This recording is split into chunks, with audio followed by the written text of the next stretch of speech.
नमो नमः। संस्कृतकक्षायां भवतां सर्वेषां स्वागतम्।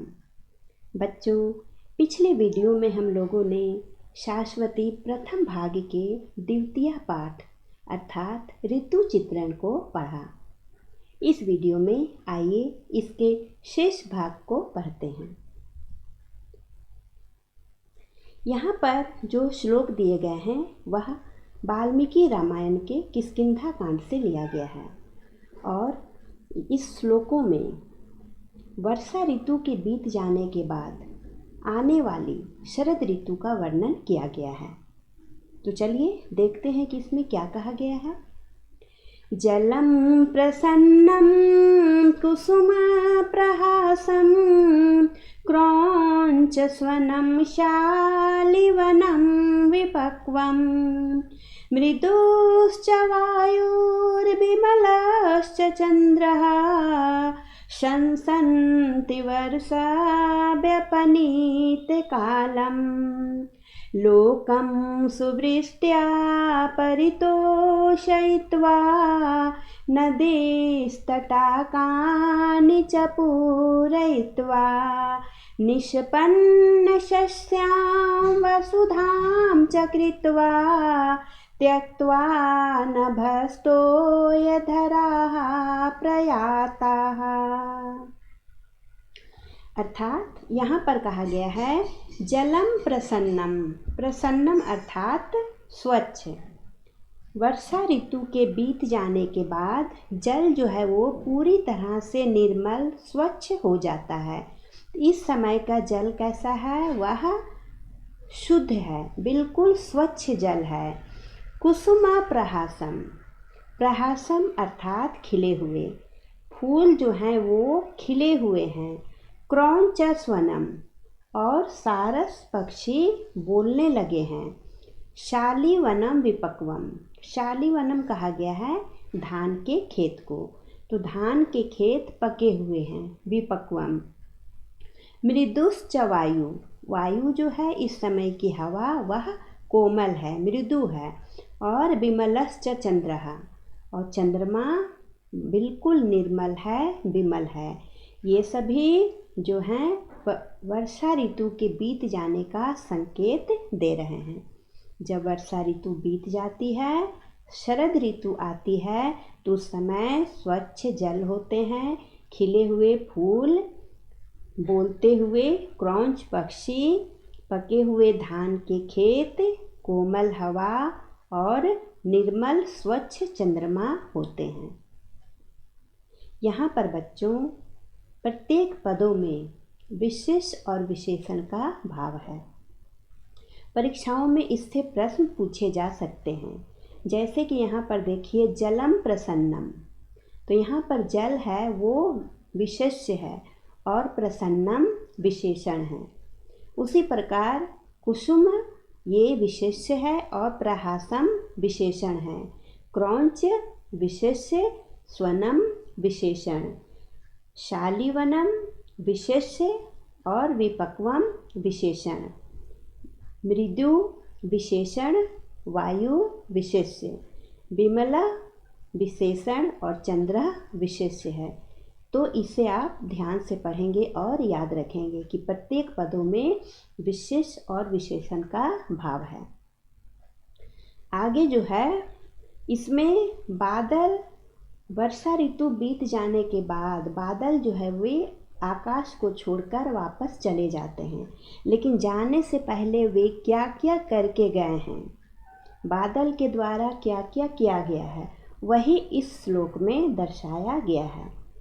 तो देखिए क्या क्या किया गया है। लोकम सुवृष्ट्या परितोषयित्वा।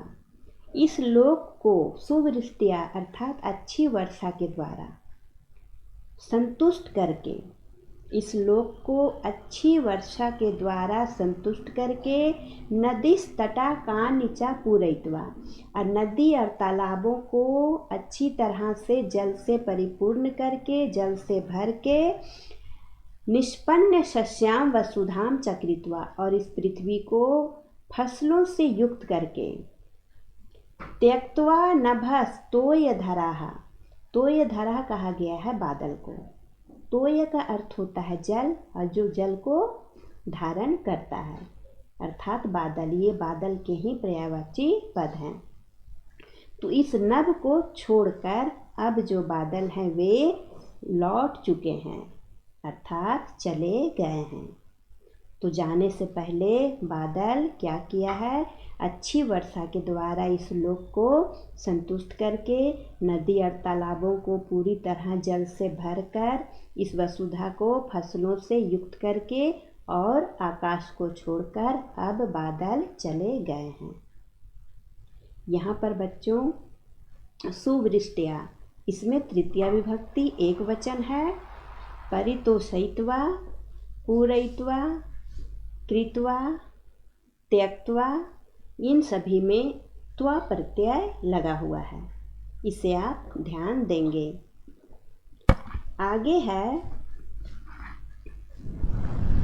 आगे के जो श्लोक हैं इसमें हेमंत ऋतु और शिशिर ऋतु का वर्णन किया गया है और ये वाल्मीकि रामायण के अरण्य कांड से लिए गए हैं।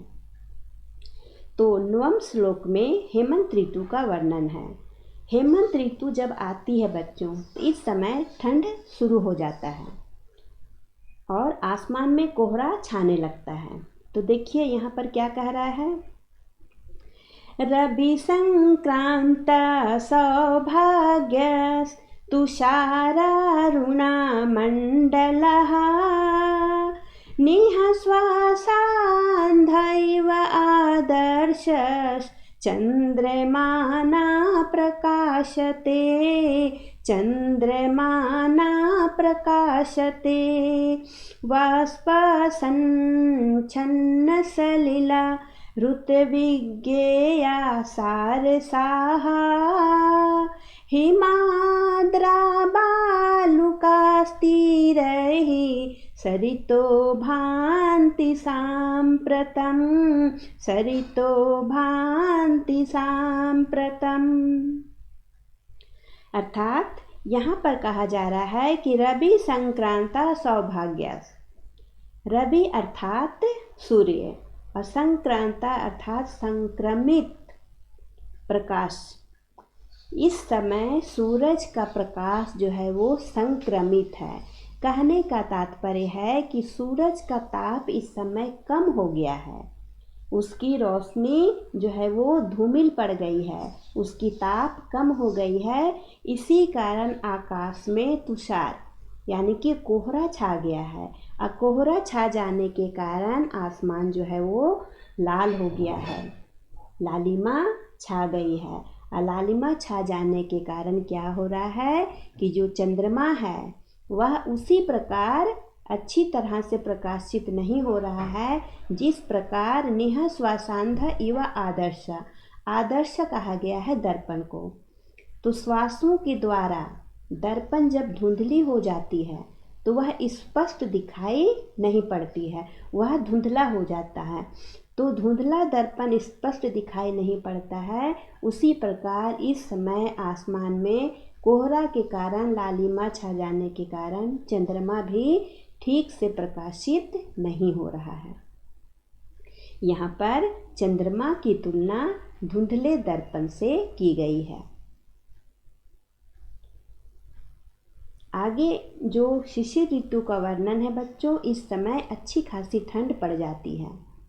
तो इस समय क्या होता है देखिए, इस श्लोक में नदियों के बारे में कहा गया है कि नदियाँ इस समय कैसे सुशोभित होती हैं। तो नदियों का जल जो इस समय है वह वाष्प संच्छन्न सलिला, नदियों का जो जल होता है वो वाष्प युक्त हो जाता है, यानी कि नदियों के जल से इस समय भाप निकलने लगती है। और ऋतविज्ञेय सारसाः, सारस पक्षियों की आवाज़ से पहचानी जाने वाली कौन, नदियाँ। नदियों के किनारे सारस पक्षी बोलने लगते हैं। तो सारस पक्षी की आवाज़ को सुनकर ऐसा प्रतीत होता है, लोग जान जाते हैं कि यहाँ पर कोई नदी है। तो सारस पक्षी की आवाज़ से पहचानी जाने वाली भाप युक्त नदी। और हिम आर्द्र बालुका स्थिरैहि, हिम आर्द्र यानी कि हिम कणों से गीली बालू के किनारों के द्वारा सरितो भांति सांप्रतम। इस समय नदियाँ जो है वो सुशोभित हो रही हैं। नदियाँ इस समय कैसी है? भाप वाली है, यानी कि भाप से युक्त है। उसके किनारे सारस पक्षी बोल रहे हैं और उसके किनारे के जो बालू हैं वे हिमकणों से गीले हो गए हैं। ऐसे किनारों के द्वारा, यानी कि हिमाद्र बालू का स्थिरही हिम से गीले बालू के किनारों के द्वारा इस समय नदियाँ सुशोभित हो रही है। आगे देखते हैं। यहाँ पर जो श्लोक दिया गया है यह वाल्मीकि रामायण के सुंदरकांड से लिया गया है और इसमें चंद्रोदय का वर्णन किया गया है। किस प्रकार किया गया है चलिए देखते हैं। हंसो यथा राजत पंजरस्थः सिंहो यथा मंदरकंदरस्थः वीरो यथा गर्वितकुञ्जरस्थश्चन्द्रोऽपि बभ्राज तथाम्बरस्थः। अर्थात इस श्लोक में चंद्रमा की तुलना हंस, सिंह और वीर पुरुष से की गई है। किस प्रकार की गई है? यहाँ पर कहा जा रहा है कि हंसो यथा राजत पंजरस्थः, जिस प्रकार चांदी के पिंजड़े में स्थित हंस सुशोभित होते हैं। सिंहो यथा मंदर कंदरस्थः, जिस प्रकार मंदार पर्वत की गुफाओं में स्थित सिंह सुशोभित होते हैं। वीरो यथा गर्विता कुंजरस्थ, और जिस प्रकार मतवाले हाथी पर सवार वीर पुरुष सुशोभित होते हैं, उसी प्रकार चंद्रो अपि बभ्राजा तथा अंबरस्थः, उसी प्रकार इस समय अंबर में यानी कि आकाश में चंद्रमा सुशोभित हो रहा है। तो यहाँ पर बच्चों चांदी के पिंजड़े में स्थित हंस, मंदार पर्वत की गुफाओं में स्थित सिंह और मतवाले हाथी पर सवार वीर पुरुष से चंद्रमा की तुलना की गई है और चंद्रमा इस प्रकार आकाश में शोभित हो रहा है। तो यहाँ पर बच्चों ऋतु चित्रण पाठ आपका पूरा होता है। अब आप इसे याद करें, इसे समझें और श्लोकों का सस्वर वाचन करने का अभ्यास करें।